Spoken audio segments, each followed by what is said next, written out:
باللہ السمیع العلیم من الانسان المفسدین الرجیم بسم اللہ والحمد للہ رب العالمین الرحمن الرحیم علی کل شیء قدیر۔ تمام تعریفات، تمام تسبیحات اور تمام حمد و ثنا صرف اور صرف اللہ وحدہ لا شریک کے لیے مخصوص اور مختص ہیں۔ درود و سلام محمد اور تمام انبیاء اور مرسلین کے لیے مخصوص اور مختص ہیں۔ میں آغا جی سید اسد علی شاہ گیلانی فقیر من اللہ آج آپ سے ایک ایسے موضوع پر بات کرنا چاہتا ہوں جو بہت اہم ہے اور اس میں عقیدے کا بڑا عمل دخل ہے، اور وہ ہے کہ جنت کی خاتون کون ہے اور جنت کے سردار کون ہیں۔ اصل میں بات کو اگر ہم سمجھ لیں اور جان لیں تو ہمیں زندگی میں کبھی بھی مشکلات کا سامنا نہیں کرنا پڑے گا۔ دیکھیں، میں اللہ کو گواہ بنا کر اور نبی علیہ الصلوۃ والسلام اور تمام انبیاء اور مرسلین، ملائکہ اور کتابوں پر ایمان رکھتے ہوئے حقیقت کو بیان کروں گا۔ میں کوئی مبالغہ یا کسی مغالطے میں آپ لوگوں کو نہیں ڈالوں گا۔ اصل میں جب ہم اللہ کی کتاب الہیہ جو ہے، جو الہامی کتاب ہے، جو آفاقی ہے، آسمانی ہے اور علم لادنی سے لبریز ہے، اس میں اللہ وحدہ لا شریک نے پوری کتاب میں صرف اور صرف ایک خاتون کا نام سے ذکر کیا، اور وہ ہے مریم علیہ السلام۔ اس کے علاوہ اللہ نے کسی بھی خاتون کا ذکر نہیں کیا نام کے ساتھ۔ اب دیکھیں یہ مرتبہ کس حد تک چلا جاتا ہے۔ صرف دیکھیں، جنت کا مالک اللہ ہے، اللہ کے علاوہ جنت کا مالک کوئی نبی نہیں، کوئی رسول نہیں، کوئی صحابی نہیں، یا روئے زمین پر کوئی شخص بھی جنت کا مالک ہونے کا دعویٰ نہیں کر سکتا، اور نہ ہی جنت کے بارے میں فیصلے دے سکتا ہے۔ جنت کا اختیار صرف اور صرف اللہ وحدہ لا شریک کے پاس ہے۔ اگر ہم زمین پر بیٹھ کر اور یہیں سے ہم جنت کے مالکانہ حقوق بانٹتے رہیں اور دیتے رہیں اور ہر ایک کو اس کا حقدار اور مالک بناتے رہیں، تو تھوڑی دیر کے لیے ذرا ٹھنڈے دل سے سوچیں تو اللہ جو احد ہے، صمد ہے، لم یلد ہے، لم یولد ہے، لم یکن لہ کفوا احد ہے، تو پھر اس کا کام کیا رہا؟ فیصلے تو یہیں سے ہو گئے۔ دیکھیں، میں آپ سے بڑی نہایت عاجزانہ، فقیرانہ اور نہایت ادب سے التجا کرتا ہوں، میری بات کو توجہ سے سنیں۔ جس ماں نے اپنی کھوک سے ایک ایسے پیغمبر کو جنم دیا جو رسول بھی ہے، پیغمبر بھی ہے، صاحب کتاب ہے، مگر وہ جنت کی خاتون نہیں ہے، یعنی مالکانہ طور پر، ٹھیک ہے۔ پھر جس نبی جو تمام انبیاء کے آباء و اجداد میں جد امجد ہیں، ان کے پاس 2 بیویاں جو ان کا لباس تھیں، ان کے جسم کا حصہ تھیں، اور انہی بیویوں سے پیغمبر پیدا ہوئے، پیغمبر کی بیویاں بھی، پیغمبر بھی پیدا ہوئے، رسول بھی پیدا ہوئے، وہ بھی نہیں۔ پھر جب دنیا میں روئے زمین پر سب سے پہلا پیغمبر آتا ہے سیدنا آدم علیہ السلام، تو ان کی زوجہ جو تمام امت، تمام انسانوں کی ماں ہے، سب سے بلند ہے، وہ بھی نہیں ہے۔ پھر نبی علیہ السلام کی طرف آ جائیں، جو سب سے فخر انسانیت ہے، جو فخر انسانیت ہے، افضل البشر ہے، جو خاتم الانبیاء، ختم المرسلین ہیں، جو نور ہی نور ہیں اور لوگوں کے لیے نور بن کے آئے۔ جب ان کو دیکھیں تو وہ خود بھی نہیں ہیں۔ پھر اس کے بعد جب آپ آگے چلے جائیں اور جا کے آپ دیکھیں تو ان کی بیوی جو محترمہ، مکرمہ، مطہرہ، پاک باز بیوی سیدنا خدیجۃ الکبریٰ بنت خویلد، جو کہ نبی کا وہ لباس تھی کہ جس وقت وہ نبی کے پاس تھی تو نبی نے کسی دوسری عورت کو ان کے ساتھ شامل نہیں کیا۔ سب خواتین کے ساتھ، نبی کی باقی بیویوں میں سب ایک دوسرے کے ساتھ تھی۔ خدیجۃ الکبریٰ محترمہ، مکرمہ، معظمہ اتنی بلند تھی کہ نبی کے وہ 27 سال آپ نبی علیہ السلام نے کسی خاتون کو ان کی زندگی میں داخل نہیں کیا۔ کیا یہ مرتبہ کم ہے؟ تو پھر یہاں ماں کا بھی درجہ آتا ہے، وہ بھی نہیں ہے۔ یہاں پہ اصل میں جو بگاڑ پیدا ہوا اور جو معاملہ بگڑا وہ میں آپ کو بتا دیتا ہوں۔ میرے نبی علیہ السلام پہ کھلم کھلا بہتان ہے اور ان پہ الزام ہے۔ اصل میں محترم و مکرم محمد اسماعیل البخاری، امام مسلم، ابو داؤد، ابن ماجہ، ترمذی، نسائی، مستدرک حاکم، یا ان سب کا مجموعہ کر کے مشکات شریف، یا پھر ان سے ملتی جلتی تمام حدیث قطبی اہل تشیع میں اور اہل سنت میں اگر آپ کر لیں تو میں یقین سے کہتا ہوں 20 شخص بھی نہیں ہوں ہوں گے ایسے مورخ یا محدث جنہوں نے یہ روایت لکھی ہو 20، ٹھیک ہے؟ اگر 20 ہیں تو اتنی بڑی دنیا میں جہاں ارب و آبادی، جہاں پہ انبیاء کی اگر تعداد دیکھ لیں تو چلے مبالغے میں دیکھیں تو مبالغے میں بھی وہ کم و کم سب کی اس بات پہ اتفاق ہے کہ پوری روئے زمین پر 1,00,000 سے اوپر کم و بیش نبی رسول آئے، چلے ان کو بھی چھوڑ دیں تو آپ اگر دیکھیں تو قرآن میں انبیاء کا ذکر 25 سے 27 ہے۔ پھر اس کے بعد اللہ نے ان میں بڑی اعلیٰ اعلیٰ شخصیات کا ذکر کیا ہے، جیسا اصحاب کہف، اصحاب الرس، ذوالکفل، ذوالقرنین، ان کے علاوہ لقمان، یہ ذکر بھی اللہ نے قرآن میں، اس کے علاوہ اور بھی بہت سی ایسی شخصیات ہیں ان کا ذکر فرمایا۔ تو اس کے علاوہ جو بیان کرنے والے ہیں وہ 20 نہیں، اور انہوں نے ایسی روایات بیان کر دی کہ جی جنت کی جو خاتونوں میں جو سب کی سردار ہوگی وہ سیدنا محترمہ مکرمہ معظمہ مطہرہ فاطمہ بنت محمد صلی علیہ وبارک علیہ ہوں گی، اور جو سرداران جنت ہوں گے وہ سیدنا محترم و مکرم حسنین بن علی ہوں گے، ٹھیک ہے؟ اب دیکھیں وہاں پہ باپ بھی نہیں بیٹی ہو گئی، یہاں پہ باپ نہیں بیٹے ہو گئے۔ اب دیکھیں نا، یہ اگر نبی سے یہ روایت لیتے ہیں تو یہاں تو ہم نے حدیثوں کی اتنی قسمیں بنا دی ہیں کہ یہ مرفوع ہے، یہ احسن ہے، یہ موقوف ہے، یہ ضعیف ہے، تو پھر ایک حدیث قدسی بھی تو ہے، وہ بھی تو آپ لوگوں نے ایک رکھی ہوئی ہے۔ تو ایک کام کریں نا، اگر اتنا ہی بہتان لگانا تھا تو پھر نبی کے ساتھ اللہ پہ بھی بہتان لگا دیتے، یہ کہتے کہ نبی علیہ الصلوۃ والسلام نے فرمایا کہ مجھے اللہ نے براہ راست اس کا فرمان جاری کر دیا کہ اے محمد صلی علیہ وبارک علیہ، میں نے ساری کائنات میں سے 3 بندوں کو چنا جنت کی حاکمیت کے لیے، ایک آپ علیہ الصلوۃ والسلام کی بیٹی کو اور ایک آپ علیہ الصلوۃ والسلام کے نواسے مبارک کو، میں نے سب کو رد کیا، ان کو چن لیا۔ میں نے پورے قرآن میں صحیفوں میں مریم کا ذکر کیا علیہ الصلوۃ والسلام، مگر میں نے ان کو بھی اہمیت نہ دی، تو کم از کم حدیث قدسی کے حوالے سے اس بات کو تفصیل سے بیان کر کے ایک الزام اور ایک بہتان اللہ پہ بھی باندھ دو۔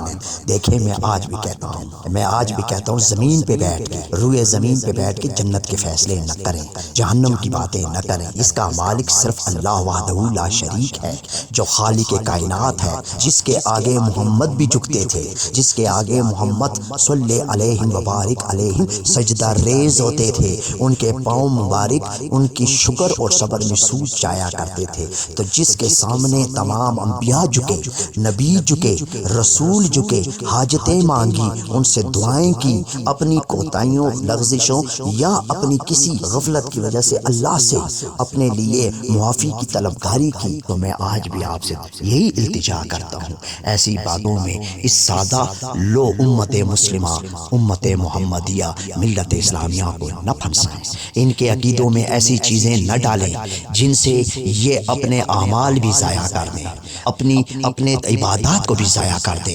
اور یقین کریں میں آج بھی کہتا ہوں، میرا آج بھی دعویٰ ہے، کسی سے کہو ایک رات اللہ کے لیے بیٹھو، ایک رات اللہ کے لیے بیٹھو، آج صرف اللہ کی باتیں ہوں گی، میں کہتا ہوں وہ مجلس نہیں سجے گی، وہ مجلس نہیں بیٹھے گی، مگر یہاں تو جا کے امام بارگاہوں میں دیکھیں تو خواتین بھی ہیں اور حضرات بھی ہیں، پھر میلاد کے معاملے میں دیکھیں تو خواتین بھی ہیں، حضرات بھی ہیں، ہر گھر گھر میلاد ہو رہا ہے، گھر گھر ماتم ہو رہا ہے، یہ کیا کہانیاں ہیں؟ امت کو کیوں الجھا رہے ہیں؟ گھر گھر اللہ کی بات کیوں نہیں ہوتی؟ گھر گھر ماتم بھی ہوتا ہے، گھر گھر میلاد بھی ہوتا ہے، حب اہل بیت بھی ہوتا ہے، فناء رسول بھی ہوتا ہے، تو یہ اللہ کہاں چلا گیا جس کے سامنے یہ سارے جھکتے تھے، جس کے سامنے یہ سب حاجتیں مانگتے تھے، جس کے سامنے یہ سب اپنی ضرورتیں پیش کرتے تھے، جس کے سامنے یہ سب اپنی آہو پکاؤ فریاد کرتے تھے، اس کو تو آپ نے بالکل ہی نکال دیا، اور صرف ان شخصیات میں اس طرح گم ہو گئے کہ جس طرح سب کچھ ہمارے لیے یہی ہے، جنت کا اختیار انہی کے پاس ہے، جہنم سے بچانے والے یہی ہیں، جنت میں داخل کرنے والے یہی ہیں، کیا یہ حقیقت ہے؟ کیا اس میں ذہن کی بات ہے؟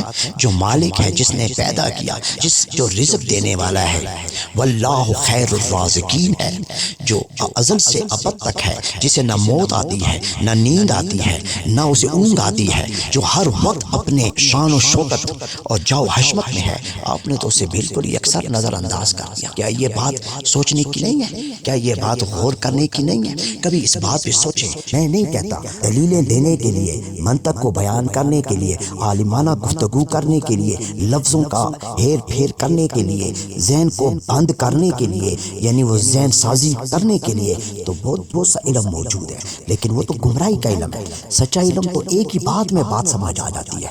میں اگر ایک گھنٹہ آپ کے سامنے منطق کو، دنیاوی مثالوں کو، اس کو کہ نہیں جی جب وزیر اعظم سے ملیں گے تو آپ کو پہلے سیکٹری کے پاس جانا ہوگا، پھر آپ کو پی اے کے پاس جانا ہوگا، یہ باتیں دنیا کی کر کر کے ہم نے تو اللہ کو دنیا میں ہی پھنسا دیا۔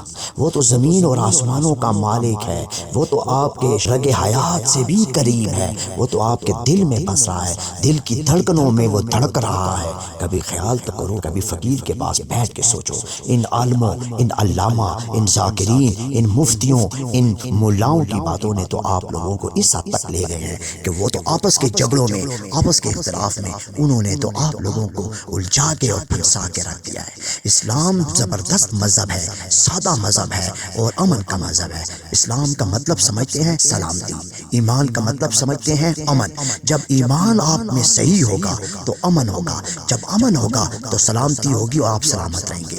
جس علاقے میں امن ہوتا ہے وہاں انسان کی سلامتی ہوتی ہے۔ ایک علاقے میں امن ہی نہیں ہے تو وہاں سلامت کون رہے گا؟ وہاں تو روز ہی شر ہوگا۔ پہلے تو ریاست کو امن بناؤ، ایمان کو مضبوط کرو۔ تو میں آج بھی کہتا ہوں یہ تمام شخصیات ہمارے لیے قابل قدر، معزز، عزت مآب ہیں۔ ہمیں ان کو ان چیزوں میں نہیں پھنسانا بلکہ ان کے نیک اور اچھے اعمال کو اپنانا ہے، ان کی طرف دیکھنا ہے، ان کے فضائل بیان نہیں کرنے، ان کے خصائل بیان نہیں کرنے، ان کے قصیدے نہیں گانے، ان کے طریقوں کو اپنانا ہے، ان کی جو وہاں اس وقت کا کردار تھا اس کو اپنانا ہے۔ ہم نے یہ نہیں کہنا کہ کون مولا ہے، کون مشکل کشا ہے، کون حاجت روا ہے، کون داتا ہے، کون دستگیر ہے، کون غوث ہے، کون بندہ نواز ہے۔ یہ سب اللہ کی صفتیں ہیں اور یہ طاقت صرف اللہ کے پاس ہے۔ جنہیں ہم کہہ رہے ہیں وہ بھی کل اللہ ہی کے آگے جھکے ہوئے تھے اور یہی چیزیں مانگ رہے تھے۔ ہمیں ان کی یہ چیزیں نہیں دیکھنی، ہمیں ان کا طریقہ اور اعمال صالح دیکھنا ہے، ان کے طریقے کو اپنانا ہے۔ انہوں نے دنیا میں نیک عمل کیے، اللہ کی بات کو مانا، اللہ کی بات کو سمجھا۔ ہم نے بھی ان کی طرف دیکھ کے اللہ ہی کو ماننا ہے، اللہ ہی کو سمجھنا ہے اور اللہ ہی کی طرف جانا ہے۔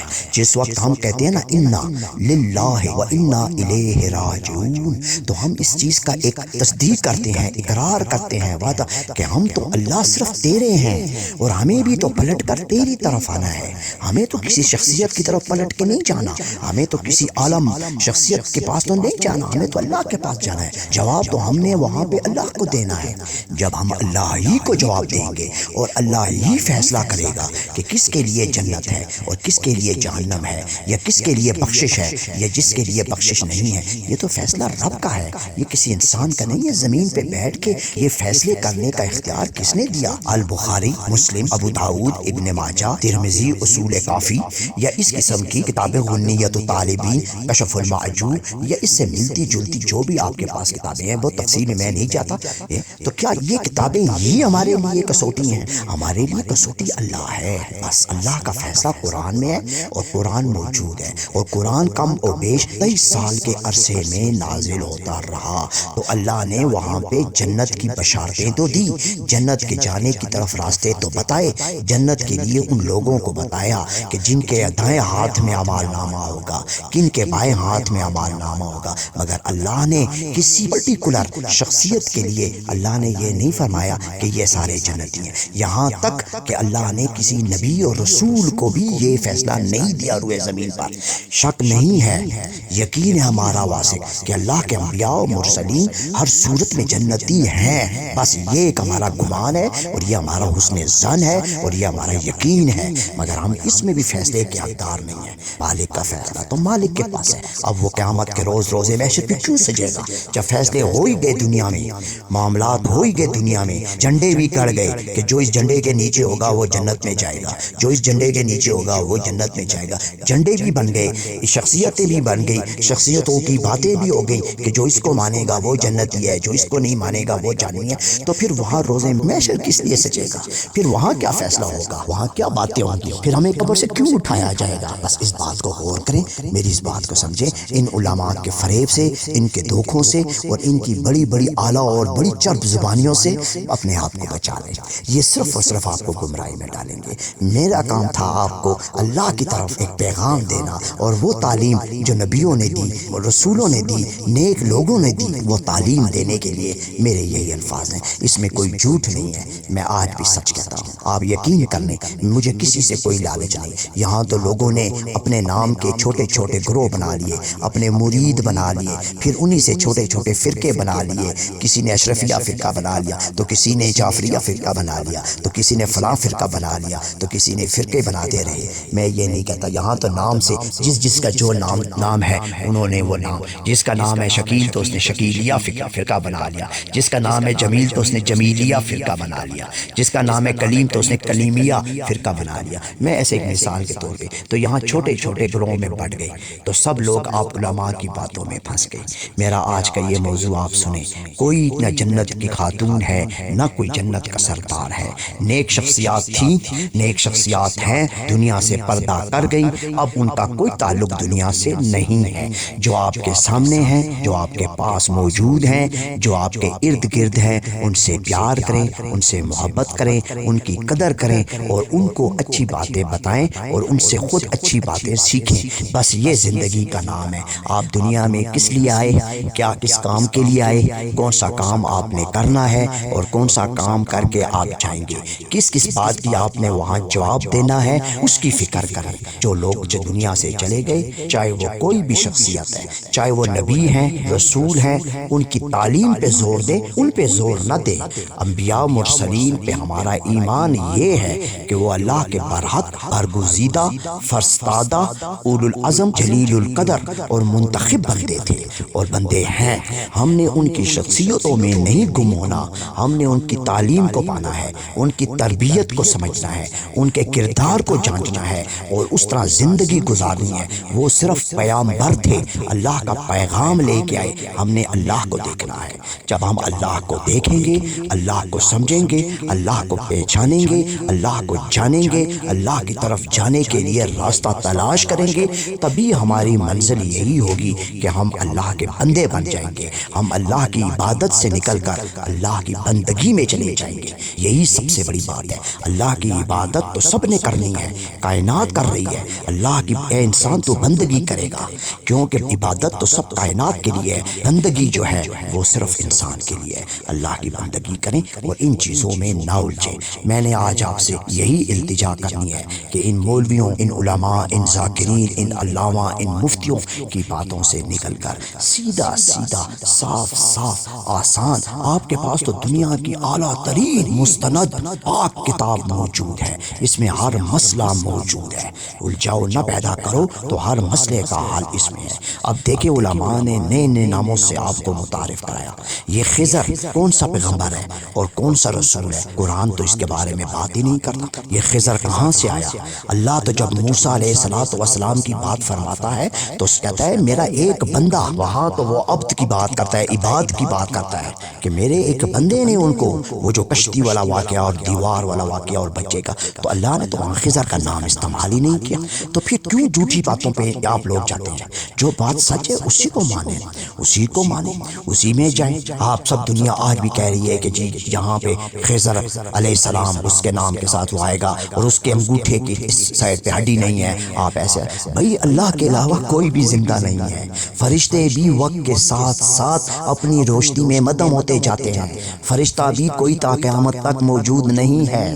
ابلیس بھی تا قیامت تک موجود نہیں ہے. ابلیس ختم ہو گیا جس وقت آدم علیہ السلام کے بعد نوح علیہ السلام تک, ان طور تک ابلیس تھا. اس کے بعد ابلیس نہیں ہے. شیطان بنیادی طور پہ استعارہ کے طور پہ استعمال اللہ نے فرمایا ہے کہ یہ آپ کا عدو مبین, یہ آپ کا کھلم کھلا دشمن ہے. تو اس کا مطلب یہ ہے کہ شیطان ہمارے اندر ہے, شیطان ہمارے وجود میں ہے, ہمارا نفس ہے, ہماری خواہشیں ہیں, ہماری بد نظری ہے، ہمارے برے خیالات ہیں، اور ان علماء، ان مفتیوں اور ان مولویوں اور ان ذاکروں کی غلط باتوں میں چلے جانا ہی یہی شیطانی کام ہے، حرکتیں ہیں جو ہمیں گمراہ کر رہی ہیں۔ میں آج آپ سے درخواست کرتا ہوں، میری بات کو بڑے آرام سے، اطمینان سے بار بار سنیں۔ شاید ایک بار سننے سے آپ کو میری بات سمجھ نہ آئے، اس کو بار بار سنیں، آپ کو اس کے اندر سے نقطے ملیں گے، اس کے اندر سے آپ کو صراط مستقیم کا صحیح راستہ ملے گا۔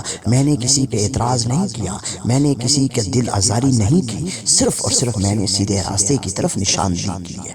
میری بات میں اگر آپ کو اللہ پہ اعتراض ہے اور آپ اللہ کی میری اس بات پہ خفا ہو جائے کہ اس نے صرف اللہ کی بات کی، ہم نہیں مانتے، ہم تو حسین، حسن، علی، فاطمہ اور محمد صلی علیہ وبارک علیہم اور پنجتن کو، اور ہم تو صحابہ کرام کو مانتے ہیں۔ تو اگر آپ اللہ کو چھوڑ کے ان لوگوں میں پھنس جاتے ہیں تو وہ پھر میرے پاس اس کا کوئی جواب نہیں ہے۔ میں پھر آپ لوگوں سے معذرت ہی چاہوں گا، میں آپ لوگوں سے نہایت عاجزانہ معافی ہی مانگوں گا۔ جب آپ کو میری اللہ والی بات بری لگے، ان لوگوں والی بات پہ آپ خفا ہو جائیں تو بس پھر میرے پاس اس کا کوئی جواب نہیں۔ میرا کام تھا آپ کے پاس انبیاء کی تعلیم کے مطابق بیان کر دینا، اور یہی سب سے بڑی بات ہے۔ میں آپ سے آج بھی درخواست کرتا ہوں، میں آپ سے کل بھی درخواست کروں گا، میں آپ لوگوں کے پاؤں کی خاک کے برابر بھی نہیں ہوں۔ آپ یقین کریں، آپ لوگ سب میرے دل کے راجہ ہیں، میرے سر کے تاج ہیں۔ میری کوشش یہ ہے کہ اللہ کا صحیح پیغام آپ تک پہنچے، بس میں نے یہی کہنا ہے۔ میرے پاس اب اور کوئی لفظ نہیں ہے۔ بس اب علماء کی باتوں میں آپ الجھ جائیں یا ان کی باتوں میں آپ پھنس جائیں تو وہ آپ کی اپنی مرضی ہے۔